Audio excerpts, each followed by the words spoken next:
एक समय की बात है, एक नगर में एक साहूकार और उसकी साहूकारनी रहा करते थे। वह धर्मकाज में बिल्कुल भी नहीं मानते थे।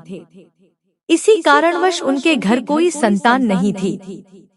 एक दिन वह ने संतान साहूकारनी अपने पड़ोसी के घर गई। उसने देखा वहाँ कोई पूजा हो रही थी। उस दिन संकट चतुर्थी थी। वह पड़ोसन संकट चतुर्थी की पूजा कर रही थी और सभी को कहानी सुना रही थी। साहूकारनी बड़ी विस्मयता से वहां पहुंची और जरा नजदीक जाकर उसने ने पड़ोसन से पूछा, यह तुम क्या कर रही हो? तब वो पड़ोसन अपने मुख पर एक स्मित के साथ बोली, आज संकट चतुर्थी का व्रत है, इसलिए मैं सभी को कहानी सुना रही हूँ। तो साहूकारनी फिर से पूछने लगी, यह संकट चतुर्थी का व्रत क्या होता है? साहूकारनी के इस प्रश्न के उत्तर में पड़ोसन बोली, यह व्रत एक महान व्रत है। इस व्रत की पूर्ति करने पर अन्न, धन, सुहाग और पुत्र की प्राप्ति होती है। साहूकारनी इस व्रत की फल प्राप्ति को सुनकर बड़ी ही हर्षित हुई और उसने कहा, यदि मेरा गर्भ रह जाए तो मैं 1.25 सेर तिलकुट करूंगी और चौथ का व्रत भी करूंगी। साहूकारनी के संकल्प से भगवान गणेश प्रसन्न हुए और उसे गर्भ रह गया। गर्भधारण करने पर साहूकारनी लालच में आ गई और वह कहने लगी, अगर मुझे पुत्र हुआ तो 2.5 सेर तिलकुट करूंगी। कुछ दिन बीत जाने के बाद उसके घर लड़का हुआ तो वह बोली कि है चौथ भगवान मेरे बेटे का अगर विवाह हो जाए तो मैं 5.25 सेर का तिलकुट करूंगी।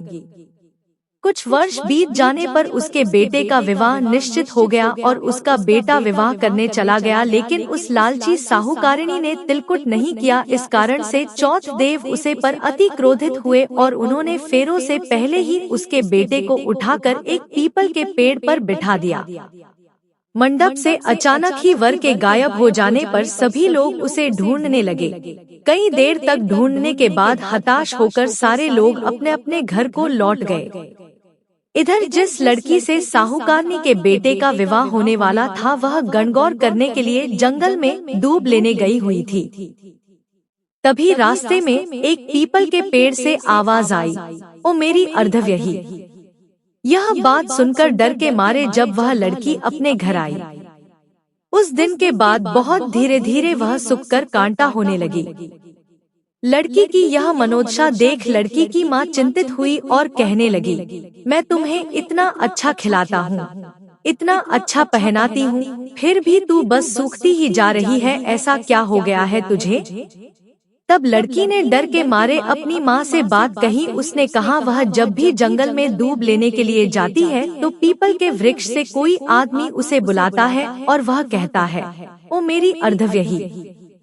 और आगे उसने उस आदमी के रूप का वर्णन करते हुए कहा, उसने मेहंदी लगा रखी है और सेहरा भी बांध रखा है। उसकी यह बात सुन उसकी माता बड़ी चिंतित हुई और उसने पीपल के पेड़ के पास जाकर देखा तो वह चौंक गई। उसने देखा यह तो उसका जमाई ही था। तब उसकी माता ने अपने जमाई से कहा, यहाँ पर क्यों बैठे हो आप? मेरी बेटी तो आपने अर्धव्यही कर दी, अब इससे अतिरिक्त और क्या लोगे? तब जमाई बोला, मेरी माता ने चतुर्थी के दिन तिलकुट चौथ भगवान को अर्पण करने का प्रण लिया था, लेकिन वह प्रण नहीं निभा पाई, इसी वजह से चौथ भगवान उस पर नाराज हुए हैं और मुझे यहाँ बिठा दिया है। अपने जमाई की यह बात सुनकर लड़की की माँ साहूकारनी के घर गई और उसे पूछने लगी, क्या आपने संकट चौथ के व्रत के उपलक्ष्य में कोई प्रण लिया था?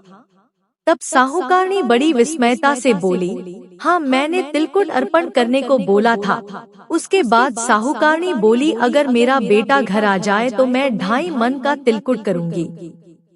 साहूकारनी के यह वचन सुनकर भगवान गणेश अति प्रसन्न हुए और उसके बेटे को फेरों में लाकर बैठा दिया।